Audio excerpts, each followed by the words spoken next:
오늘도 말씀 나누기 전에 앞뒤 좌우로 한번 보시면서 한번 인사하고 말씀 나누겠습니다. 보시면서 우리 집사님 행복하세요 그렇게 한번 인사하면 좋겠습니다.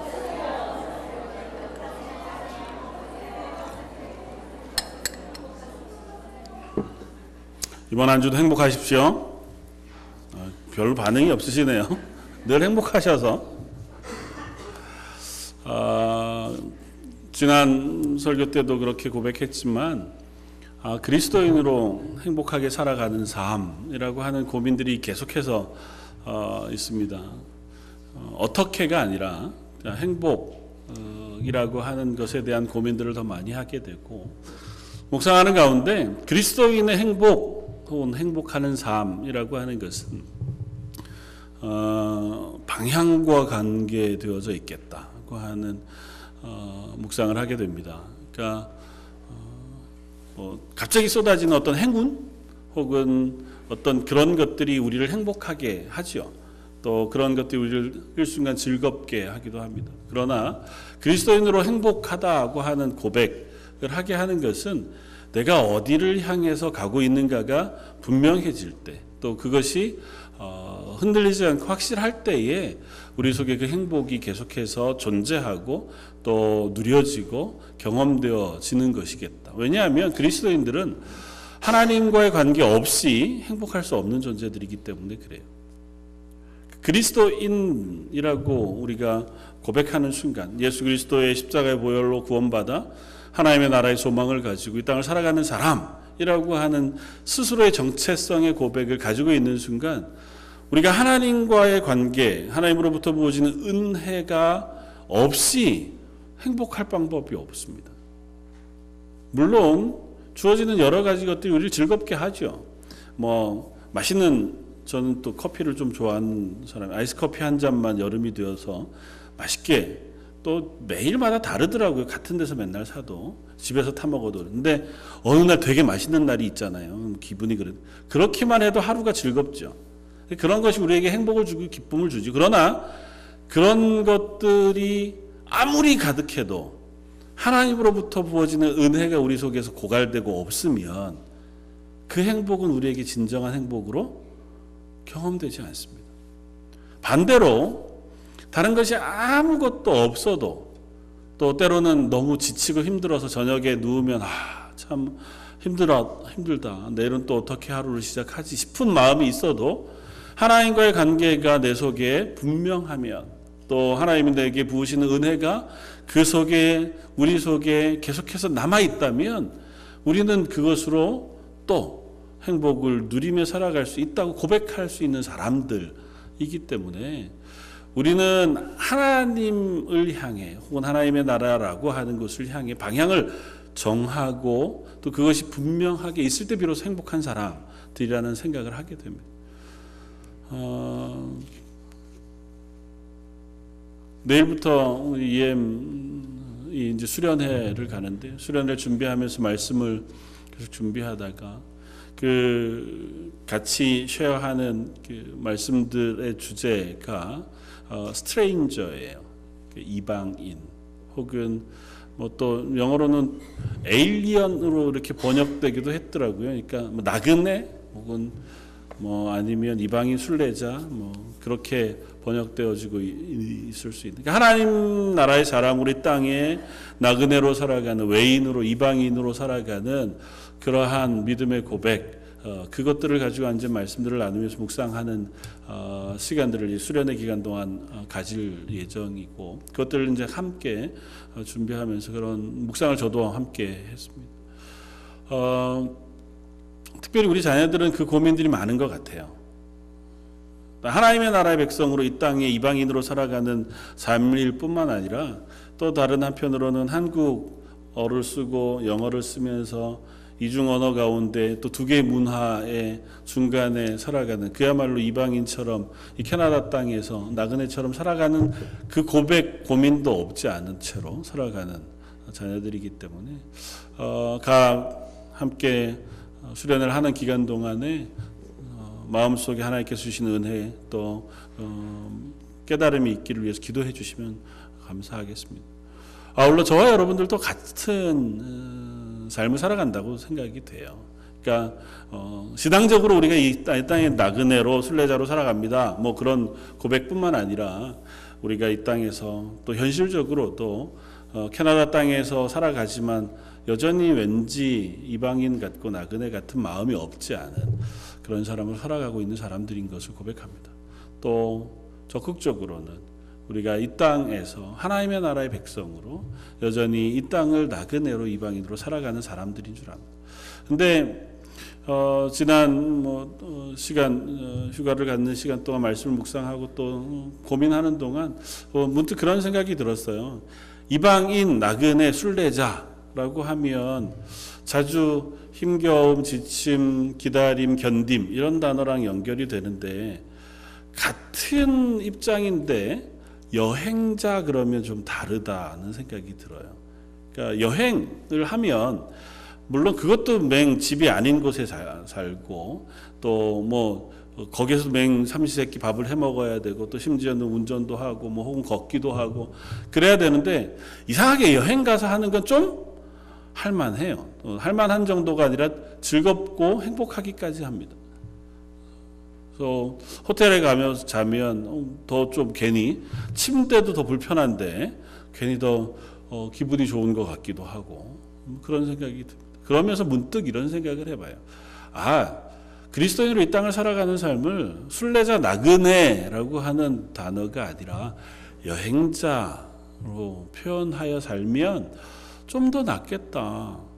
하나님 우리를 이 땅에 여행 보내셔서 이 땅을 여행하며 하나님의 사람으로 하나님의 나라라고 하는 곳까지 오도록 부르신 삶을 살아가는 삶. 그래서 매일매일을 여행하듯이 소풍 즐기듯이 기뻐하며 또 행복해하며 살아갈 수 있으면 좋겠다. 그런 생각을 했습니다. 그래서 좋아하는 시인 중에 천상병이라고 하는 시인, 아마 다들 너무 잘 아는 시인일 겁니다. 서울대 상대를 나와서 참 그야말로 시인으로 또 생활인으로 잘 살던 젊은 날에 어느 날 갑자기 자기가 생각지도 않고 뜻하지 않은 일 때문에 전혀 계획하지도 않고 상상도 못할 일 때문에 잡혀가서 고문을 당하고 사람들은 죽었는 것처럼 생각할 만큼 불황자로 꽤 긴 시간 떠돌아다니다가 겨우 발견이 돼서 삶을 살게 된 그 이후로는 장애를 얻어서 뭐 정상적인 생활을 거의 하기 힘들 만한 그런 삶을 사신 분이 천상병이라고 하는 시인들. 근데 그 시인이 쓴 시들을 읽어보면 참 행복하다. 스스로 그렇게 고백해요. 천상병 시인이 쓴 시 중에 참 좋아하는 시 중에 하나가 행복이라고 하는 시인데요. 거기에서 시인은 그런 고백을 해요. 난 참 이 세상에서 제일 행복한 사람이다. 사랑하는 아내가 있으니 난 참 행복하다. 아내가 찻집을 해서 먹고 살만하니 난 참 행복하다. 사실은 고문 때문에 자녀를 낳을 수 없는 장애를 가졌어요. 근데 고백하기는 난 자녀가 없으니 뒷일 걱정할 일이 없어서 참 행복한 사람이다. 그리고는 맨 마지막에 이렇게 고백합니다. 더구나 내가 하나님을 굳게 믿으니 이 우주에서 가장 강력한 분이 나의 백이시니 무슨 불행이 나에게 오겠는가. 하나님이 내 편이시고 내가 하나님 믿는데 난 정말 행복한 사람이다. 그렇게 고백해. 사실은 그 시인의 삶을 보면 그렇게 고백하는 게 참 우스울만 하죠. 왜 안 그렇겠습니까? 옆에서 보면 얼마나 안타까워했는지 멀쩡히 살아있는 사람의 유구 시집을 낼 정도로 죽었다 생각했었으니까요. 그런데 그가 쓴 대표적인 시 귀천이라고 하는 시에서 시인은 이렇게 고백합니다. 나 하늘로 돌아가리라. 슬픈 시가 아닌데 눈물이 나죠. 새벽빛 와 닿으며 쓰러지고 이슬 더불어 손에 손잡고 나 하늘로 돌아가리라. 노을빛 함께 단 둘이서 기슭에서 놀다가 구름 손짓하면 나 하늘로 돌아가리라. 아름다운 이 세상 소풍 끝내는 날 가서 아름다웠더라고 말하리라. 참 이 고백이 전 참 좋습니다. 그의 삶이 이 땅에서 뭐 그렇게 아름다웠겠어요. 물론 자기 스스로 시인의 감성으로 행복하게 살았다. 난 내일 참 좋아. 아침에 일어나면 아내한테 용돈 좀 줘. 그래가지고 막걸리를 좋아하셨대요. 그 많이도 아니고 그거 가지고 가서 막걸리 한 잔 사서 드시고 하루 종일 이렇게 공원에 앉아서 이러고 있고 돌아다니는 게 그분의 삶의 전부였어요. 그러니까 그야말로 생활인으로 정상적으로 살았는 삶이 별로 보이지 않았지만 스스로 고백합니다. 나 하나님한테 가서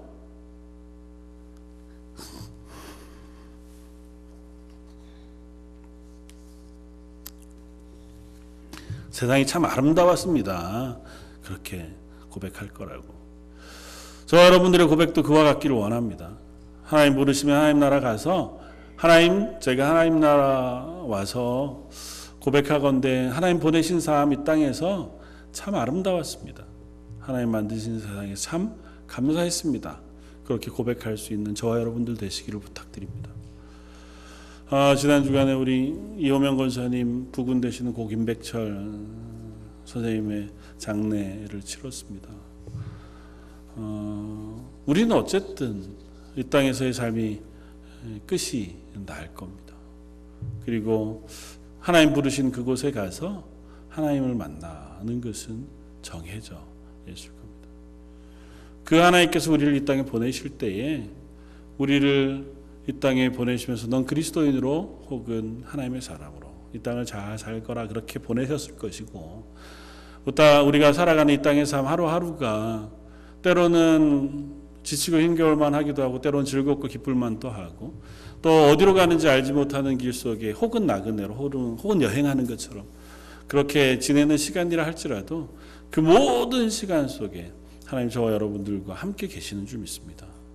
그 하나님 오라 하시는 그때 오라 하시는 그곳까지 방향을 잘 정해가는 그 하루하루가 하나님 보시는 은혜로 충만한 하루하루가 되시기를 주님의 이름으로 부탁을 드립니다. 사도 바울이 디모데라고 하는 아들과 같은 후배 동역자에게 쓴 편지가 디모데서라고 하는 성경이고 특별히 디모데 후서는 디모데에게 보낸 두 번째 편지로 보통은 알려져 있습니다. 그리고 이 편지는 사도 바울이 로마의 감옥에 갇혀 있을 때, 사도 바울이 쓴 편지들이 대부분 감옥에서 갇혀 옥중에서 쓴 서신들이지만 특별히 디모데후서는 사도 바울이 로마의 감옥에 1차로 투옥이 되었다가 한번 풀려납니다. 풀려나서 한 1년여 2년여간 그곳에서 전도자로서의 삶을 살아가요. 그러다가 네로라고 하는 황제가 로마에 불을 한번 지르잖아요. 그리고 그 불 지른 것에 그 여론이 좋지 않아지니까 그 책임을 그리스도인들에게 돌립니다. 기독교인들이 로마에 불을 질렀다. 그때부터 그리스도인들을 향한 대박해가 시작이 돼요. 이전에도 박해가 있었지만 그때부터 일어난 박해는 정말 말할 수 없는 박해가 일어나는데 그때 다시 로마에 잡혀서 2차로 투옥되어진 상태. 아마 그때에 디모데 후서를 썼을 것이다. 그렇게 짐작을 하고 디모데 후서의 내용을 두고 읽다 보면 그가 이미 재판은 받았어요. 그러니까 이제 사형이 받을 날이 얼마 남지 않았다는 사실은 압니다. 그러나 아직 사형 날짜는 몰라. 그런 것 같아 보여요. 왜냐하면 디모데에게 편지 쓰면서 야, 넌 내게 속히 좀 와라. 그렇게 얘기하면서 올 때 겉옷을 좀 겨울을 알 수 있는 겉옷을 좀 가지고 오고 책은 가죽에 쓰인 것으로 좀 가져다 다오. 그렇게 편지하는 것으로 보아서 아직 날짜는 안 정해진 것 같아요. 그러나 곧 죽을 날이 가까웠다. 그래서 오늘 본문에 그렇게 고백하잖아요. 난 이미 관제와 같이 전제와 같이 내가 벌써 부어지고 나의 떠날 시각이 가까웠다. 사도 바울의 고백입니다. 내 인생이 이제 하나님 부르시는 그 부르심 앞에 설 날이 가까웠구나. 그래서 그 마음을 가지고 어쩌면 유언과 같이 아들과 같은 디모데에게 편지하는 편지의 내용이 디모데서의 내용입니다. 사도 바울은 예수 그리스도를 다메섹 도상에서 만난 이후에 한 30여 년간 사도로서의 삶을 살아가며 전도자로서의 삶을 사는데요. 그 매 순간마다 거의 죽음 앞에 삶을 살았습니다. 그러니까 꼭 이때 정말 나는 이제 죽겠구나 하는 이 마음이 들었던 이때 말고도 사도 바울은 자기의 인생 가운데 늘 하나님 나라 갈 혹은 하나님 부르실 그날을 기억하고 살아가는 사람이었어요. 그랬으니까 그 하나님 나라를 향한 방향이 흐트러지지 않을 수 있었던 거죠.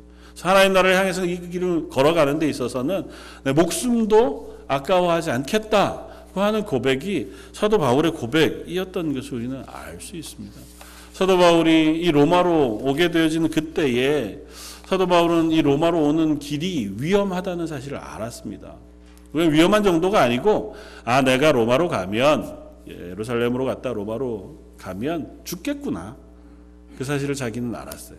그리고 심지어 많은 믿음의 성도들이 로마로 가는 사도 바울을 붙잡았습니다. 가지 마십시오. 이 사도가 해야 할 일이 얼마나 많은데 아직도 전해야 할 복음이 얼마나 많은데 왜 뻔히 가면 잡혀서 죽을 게 뻔한 그 길을 가야 합니까? 가지 마십시오. 만류하고 심지어 하나님께서 이상 가운데 선지자에게 말씀하셔서 너 가면 붙잡히게 되어지고 죽게 될 것에 대해 말씀하심에도 불구하고 그럼에도 사도 바울은 고백하기를 이렇게 고백합니다. 사도행전 20장 24절에 나의 달려갈 길과 주 예수께 받은 사명 곧 하나님의 은혜의 복음 증거하는 일을 마치려 하면은 나의 생명을 조금도 귀한 것으로 여기지 아니하노라. 그 고백이 사도 바울에게 있었기에 그는 죽음이라 하는 건 크게 개의치 않았습니다. 내 삶을 마치는 것은 내가 목숨이 끝나는 죽음이 내 삶을 마치는 것이긴 하지만 하나님이 내게 맡기신 이 길, 내게 달려갈 이 경주를 마치는 것이 더 중요해서 하나님 맡기신 이 길을 내가 열심히 달려가 오늘 본문의 표현을 빌리면 선한 싸움을 싸우고 이 길을 마치는 것 그것이 내게 있어 너무 소중하기에 그것을 위하여 내 걸음을 걸을 수밖에 없다고 고백하고 있다는 거죠. 그랬기에 사도 바울은 한편 행복한 사람이었습니다. 하나님 앞에서 늘 하나님과의 관계를 가지고 살았던 사람이고 그래서 그는 감옥에 갇혀서도 찬양할 수 있었고 파산하는 배 위에서도 두려워하지 않을 수 있었습니다. 죽음의 위협이 늘 그의 목전에 있었어요. 고린도서에서 고백하는 것처럼 그는 40에 하나 감하는 매를 몇 번이나 맞아서 거반 죽게 되었는지 모릅니다. 심지어 돌에 맞아서 성 밖에 사람 시체들 버리는 곳에 던져져 버려지기도 몇 번 했는지 몰라요. 배가 파선해서 난파선의 위협 속에 굶주리고 배고프고 또 길 위에서 만나는 숱한 어려움이 그의 생명을 위협한 때가 얼마나 많았는지 스스로 고백합니다. 그 모든 순간이 그에게 있었음에도 불구하고 그는 그래도 이 길을 걸어가는 것이 기쁨이었다. 그리고 하나님의 은혜였다고 늘 고백합니다. 그럴 수 있었던 것은 그가 가야 할 길을 그는 알았기 때문에. 그리고 그를 부르신 하나님의 부르심을 그가 알았기 때문에. 그래서 그 사도 바울은 그렇게 고백할 수 있는 것인 줄 압니다.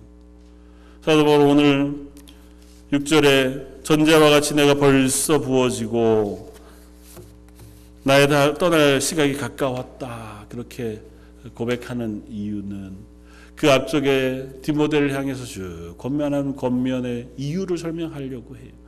디모데는 사실은 사도 바울의 자기 신앙 고백보다는 디모데를 향한 권면이 더 많습니다.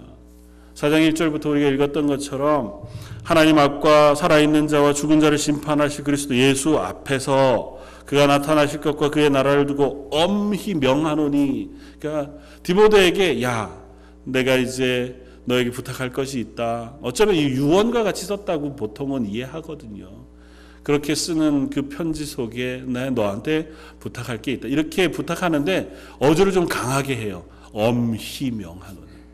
엄히 명하는데 어떻게 명하냐면 하나님과 예수님 그 하나님의 나라를 앞에 두고 그러니까 이게 신앙 고백할 때 신앙 고백의 전제거든요. 내 하나님 앞에서 날 구원하신 예수 그리스도 앞에서 내가 고백하건대 그렇게 이제 고백하는 것이 초대교회의 신앙 고백이었다면 사도 바울은 그 엄중함을 담아서 디모데에게 권면합니다. 명합니다. 뭐라고요? 너는 말씀을 전파하라. 때를 얻든지 못 얻든지 간에 너 맡은 사명, 하나님께서 너를 말씀 전도자로 부르셨으니 너는 그 사명을 감당하며 살아라. 때를 얻든지 못 얻든지. 네가 말씀을 전한다고 다 듣지는 않을 거야. 네가 말씀을 전한다고 다 환영하지도 않을 거야. 뒤에 보면 어느 때가 이르리니 사람이 바른 교훈을 받지 아니하며 귀가 가려워서 자기 사욕을 따를 스승을 많이 두고 또 거기에 진리를 돌이켜 허탄한 이야기를 따르는 그때가 너에게 있을 거예요. 때를 얻든지 못 얻든지라고 하는 표현을 부가 설명해서 이렇게 한 건 뭐냐 하면 사람들이 네가 아무리 진리를 전해도 그 진리를 반가워하지 않을 거야. 들으려고도 하지 않고 그냥 자기 듣고 싶은 거에 귀를 두고 자기 듣고 싶은 걸로 쫓아 사는 삶을 너희는 만나게 될 거야. 그렇다 하더라도 그들에게 말씀을 전하고 복음을 증거하는 일을 멈추지 말고 그 일을 하기를 권면하고 있는 거예요. 하나님의 사람으로 이 땅을 살아가는 동안 늘 우리가 하나님의 앞에서 승승장구하고 혹은 기쁘고 즐겁기만 하면 참 좋겠지만 우리는 선한 일을 해도 가끔은 되돌아오는 것이 선하지 않을 때가 있다고 하는 사실을 압니다. 하나님 앞에서 바른 길을 걷고자 해도 그것이 늘 환영받는 길만은 아닐 때도 있는 것을 봅니다. 내가 적극적으로 하나님 앞에 내가 다짐하고 이 선한 길을 걷고자 하더라도 누군가는 질투하고 누군가는 비난하고 누군가는 시기하기도 하는 것을 우리가 만나게 돼요. 그럴 거다. 사도 바울이 디모데에게 얘기하는 겁니다. 때가 이르리니 그때는 네가 아무리 선한 일 사랑으로 사도 바울이나 디모데가 목양하면서 자기 이득을 챙긴 사람들이 아니잖아요. 그들이 고난 가운데에도 그들이 했던 것이라고는 교회를 사랑하는 마음, 그들을 위하여 기도하고 그들 목양한 것밖에 없는데도 사도 바울은 순교했고 디모데도 전해 내려오는 이야기에 따르면 순교했다 이렇게 전해집니다. 그들의 목숨을 위협받았고 그들은 늘 배고팠고 어쩌면 힘겨운 삶을 살았습니다. 그렇더라도 내게 맡겨진 그 길을 열심히 신실하게 걸어가기를 권면해요. 그 이유를 읽겠습니다. 우리가 읽었던 6절 전제와 같이라고 하는 그 본문 앞에 원래는 전치사가 하나 붙어서 헬라어로 가르라고, 그건 뭐냐 하면 굳이 번역하지 않는 단어니까 번역은 안 했는데 번역하자면 왜냐하면이에요. 내가 너에게 이런저런 권면을 하는 이유는 나는 이미 전제로 다 어떻게 해요? 부어지고 나의 떠날 길이 가까웠기 때문에 내가 온 길은 이제 거의 끝이 났어. 내 역할은. 그리고 하나님 내게 맡기신 일들은 내가 다 걸어왔어. 이제 뒷일은 혹은 남은 길은 네가 걸어가야 해. 내가 같이 있는 동안 같이 걸을 수 있고 나는 또 내 길을 걸어왔지만 너는 또 네 길을 걸어가야 할 터이니 내가 너에게 권면하는 것은 담대해라. 용기 있게. 하나님의 말씀을 증거하되 오늘 본문 앞에 보면 말씀을 증거하는 가르침을 이렇게 얘기해요. 범사의 오래 참음과 가르침으로 경책하며 경계하며 권하라. 말씀 전하는 것을 할 때에 혹은 그리스도인으로 복음을 증거하는 삶을 살아갈 때에 오래 참음으로.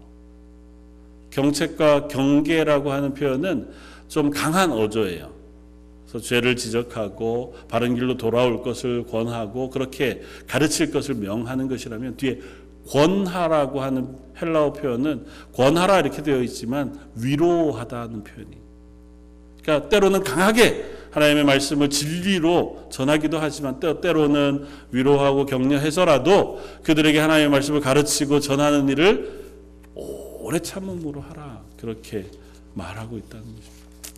사실은 디모데서를 읽을 때마다 목회자들은 좀 더 다른 마음으로 읽게 돼요. 왜냐하면 사도 바울이 목회자인 디모데에게 쓴 편지이니 또 목회의 길을 걸어가는 사람으로 사도 바울의 권면이 귀에 안 남을 리 없고, 그래서 이 말씀을 늘 외우듯이 마음속에 두고 살아가는 말씀이고, 또 목사 안수를 받을 때마다 권면하시는 분들이 늘 하시는 권면의 말씀이기도 해요. 제가 목사 안수를 받을 때도 목사님이 권면하시면서 이 말씀을 하셨어요. 때를 얻든지 못 얻든지. 근데 너무 감사하고 좋은 말씀이긴 하지만 또 한편으로는 너무 부담스러워요. 어떻게 사람이 그럴 수 있겠어요? 때가 얻어지지 않으면 그때가 심지어 나를 거절하거나 나를 향해서 억울한 얘기를 하는데도 오래 참음으로, 또 심지어 오늘 본문은 뭐라고 얘기하냐면 고난을 받으며, 이렇게 좀 힘을 주시지. 앞으로 너 목양할 땐 하나님이 너에게 힘 주셔서 늘 승리할 수 있을 거야. 너는 승승장구하면서 온 세상에 복음을 증거하는 증인이 될 거야. 이렇게 해도 사실 권면할 만한데, 오히려 야, 넌 고난을 받더라도 신중히 받으며 오래 참으며 이 목양의 길을 열심히 가라고 말씀하고, 때를 얻든지 못 얻든지 되든지 안 되든지 항상 말씀 전하는 일을 해라 이렇게 말씀하니까 부담스러워요. 뭐 저뿐이겠습니까? 그리스도인으로 살아가는 우리들에게 하나님 주시는 말씀이 때로는 버겁죠. 언제라도 하나님 앞에서 그리스도인으로 살라고 하는 명령이 늘 감사하기도 하지만 때로는 버겁기도 하죠. 그러나 우리들이 가는 길이 정확하다면, 하나님 부르시는 그 부르심 앞에 방향을 정하고 온전히 그 길을 우리가 걷는 것이라면, 그 길은 틀림없이 하나님이 힘 주시는 길이고 하나님이 은혜 베푸시는 길이신 줄 믿습니다. 내가 내 힘으로 가면 오래 참고 고난을 받으며 때를 얻든지 못 얻든지 그 일들을 하는 게 얼마나 어렵겠어요. 그러나 내가 그 방향을 정하고 가는 한 하나님께서 매 순간 나와 함께 하시겠다고 말씀하시고 우리에게 은혜 베푸시겠다고 말씀하시고 그 일을 감당할 능력과 힘을 허락하시겠다고 말씀하시니, 그럼 우리는 그 길 가운데에서 그것을 믿고 기뻐하며 걸어갈 수 있는 사람들 되어지는 줄 믿습니다. 저 여러분들에게도 동일한 권면의 말씀이 마음속에 잘 남을 수 있었으면 좋겠다. 그러면서 사도 바울이 그 이유를 이렇게 설명하는 거예요. 야, 그렇게 권면할 수밖에 없는 것은 나는 이제 내 삶이 끝났다. 그러면서 7절에 이렇게 고백합니다. 나는 선한 싸움을 싸웠다. 달려갈 길을 마쳤고 믿음을 지켰다. 사도 바울이 자기의 인생을 돌아보며 내가 이제 하나님 앞에 부르실 날이 다 가까웠는데 내 인생을 돌아보며 고백하는 고백이 이거예요. 어찌 보면 너무 부럽죠. 담대하고. 근데 그 고백의 첫 번째는 선한 싸움을 싸웠다는 겁니다. 세 개의 단어가, 동사가 전부 다 완료형이에요. 이미 끝난 일이에요. 난 지금 선한 싸움을 싸우고 있고가 아니고 나는 선한 싸움을 싸웠다예요. 예수 그리스도를 다메섹 도상에서 만난 그때로부터 30년 동안 자기는 선한 싸움을 싸워왔다고 고백해요. 흔들릴 때도 있고 지칠 때도 있었겠지만 자기는 이 싸움 싸우는 것을 멈추지 않았어요. 그리고 그 싸움을 계속해서 싸워왔어요. 그리고 그것이 선한 싸움이었습니다. 하나님이 맡기신 일, 이 땅을 그리스도인으로 살아가는 것이라고 하는 것이 아마 선한 싸움인 줄 압니다. 하나님께서 이 땅을 사랑하시고 하나님의 은혜로 창조하셨지만 이 땅은 여전히 죄가 득세하고 죄의 논리가 지배하는 세상을 우리가 살아가요. 그러니까 우리도 이 땅의 이방인이죠. 그런 가운데 하나님의 사람으로 하나님의 말씀에 순종하며 살아간다고 하는 건 마치 강물을 거슬러 가는 것과 같은 싸움이 있습니다. 세상의 논리가 아니라 하나님의 말씀대로 살아가는 건 싸움일 수밖에 없어요. 그 선한 싸움을 싸우는 것, 그것이 우리의 삶인 줄 믿습니다. 사도 바울은 그 싸움을 싸웠다 하고 고백합니다. 그가 육신의 고난이 있을 때에도 혹은 어려움이 있을 때에도 심지어 그는 당하는 숱한 배반과 힘겨움이 그를 괴롭게 할 때가 많이 있었습니다. 그럼에도 불구하고 그는 그 싸움을 멈추지 않았다. 우리 읽지 않았지만 본문 뒤에 보면 디모데에게 너는 어서 속히 내게 오라 그렇게 편지하면서 11절에 누가만 나와 함께 있다 그렇게 다 떠나가고 누가만 함께 있고 그러니 올 때에 마가를 좀 데리고 오라고 얘기합니다. 그가 나에게 유익하다. 근데 우리가 사도행전을 통해서 아는 것처럼 사도 바울은 마가 때문에 마음고생을 많이 했습니다. 1차 전도여행 때 마가와 함께 전도여행을 떠났고 그 마가가 사도 바울을 떠나 돌아가는 바람에 그 다음 전도 여행 때는 마가를 놓고 가자고 하는 의견 충돌 때문에 함께했던 바나바와도 헤어져서 따로 전도 여행을 가야 할 만큼 어려움을 겪었던 사람이 마가예요. 그런데 그 마가를 지금 마지막 이때 나에게 좀 데리고 오라 얘기하고 그가 나에게 유익하다 고백하는 것은 바울이 그것으로 마음고생 끝나지 않고 그와 함께 다시 관계를 회복하고 하나님 나라의 일들을 위하여 함께 그 길을 걷는 동역자로 그를 불러냈다고 하는 사실을 우리가 알 수 있습니다. 그뿐 아니에요. 인사하면서 앞에 10절을 이렇게 얘기합니다. 데마는 이 세상을 사랑하여 나를 버리고 데살로니가로 갔고, 그리스게는 갈라디아로, 디도는 달마디아로 갔고, 누가만 나와 함께. 물론 디도라고 하는 동역자는 믿음의 동역자에서 그 사역을 따라 아마 갔을 겁니다. 그러나 그 중에는 데마와 같이 함께 사역하고 하나님의 길을 걷다가 이 사도의 마음에 상처를 주고 떠나간 사람도 있었어요. 그러니까 사도가 걷는 그 선한 싸움이 항상 평안하지만 않았습니다. 그럼에도 그는 그 싸움을 싸웠다. 그리고 내 달려갈 길을 마쳤다고 표현합니다. 하나님 내게 부르신 그 부르심, 하나님 나에게 걸으라 하신 그 걸음을 나는 열심히 그래도 걸어왔다고 표현하고 있는 줄.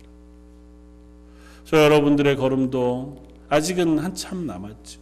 하나님 부르시는 그날이 언제인지 모르지만 그때까지 그 걸음을 걷는 동안 이 선한 싸움을 지치지 않고 싸워갈 수 있는 저와 여러분들이었으면 좋겠습니다.